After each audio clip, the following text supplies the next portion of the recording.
নমস্কাৰ, মই বনজিৎ দাস। আশা কৰোঁ আপোনালোক সকলোৱে ভালে কুশলে আছে। আজি এটা বিশেষ টপিকক লৈ মই দুআষাৰ ক'বলৈ ওলাইছোঁ। ৰাষ্ট্ৰীয় পৰ্যায়ত জাতিগত গণনা হ'ব লাগে, অৰ্থাৎ কাষ্ট বেছ চেঞ্চাছ হ'ব লাগে।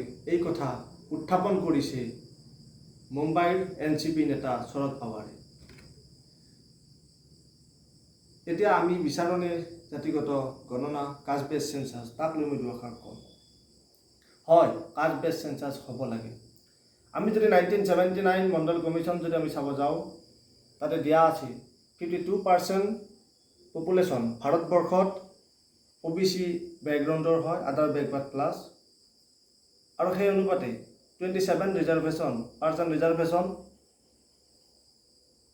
1990 কেন্দ্ৰ চৰকাৰৰ পৰা, আৰু 1992 ইন্দিৰা গান্ধী ভাৰ্ডিক্টৰ পিছত 27% ৰিজাৰ্ভেশ্যন দি দিয়ে, আৰু তাৰপিছত নেশ্যনেল মণ্ডল কমিশ্যন 1993 এষ্টাব্লিছ হয়। গতিকে এই হিচাপতে মই এইখিনি ক'ব বিচাৰোঁ, সেই মণ্ডল কমিশ্যনত কিছুমান বেচিছ আছিল। ছ'চিয়েল 3টা আছিল, এডুকেশ্যনেল 4টা আছিল, ইকনমিকেল 4টা আছিল, আৰু সেই বেচিছৰ আধাৰত কিছুমান পেৰামিটাৰ আছিল 0 to 22, 0ৰ পৰা 22লৈ আছিল। 11লৈকে যিবিলাক পঢ়িছিল সেইবিলাক বেকৱাৰ্ড ক্লাছত পঢ়িছিল, আৰু 11ৰ তলত যদি 10ও পাইছিল তেতিয়া সেইবিলাক এডভান্স ক্লাছেছ লিষ্টত গৈছিল। গতিকে এডভান্স ক্লাছেছৰ লিষ্টত যোৱাৰ পিছত আমি যদি চাওঁ, দেখা পাওঁ এই যিটো জাতিগত গণনা OBC বিশেষকৈ SC ST এতিয়ালৈকে চেঞ্চাছত হৈ আছে গণনা, কিন্তু OBCৰ 1931ৰ পিছত এতিয়ালৈকে জনগণনা হোৱা নাই।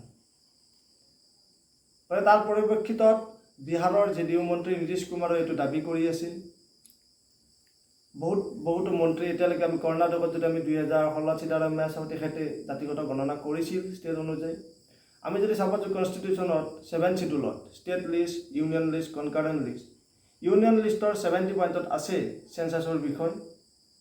গতিকে মই এইটোৱে বিচাৰোঁ, যদি আমাৰ প্ৰপাৰ ৰিজাৰ্ভেশ্যন লাগে, সেই ৰিজাৰ্ভেশ্যনৰ যদি প্ৰপাৰ চাউণ্ড লাগে, তেতিয়াহ'লে কাষ্ট বেছ যিটো চেঞ্চাছ, অৰ্থাৎ OBCৰ যিটো চেঞ্চাছ, সেই চেঞ্চাছটো হ'ব লাগে।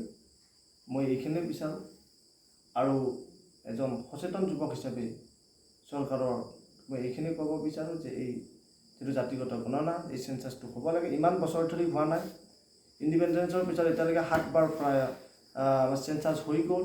2021ৰ চেঞ্চাছটো এতিয়ালৈকে হোৱা নাই। গতিকে আশা কৰোঁ এই জাতিগত গণনা হ'ব, কাষ্ট বেছ যিটো চেঞ্চাছ সেইটো হ'ব বুলি আশা ৰাখিলোঁ।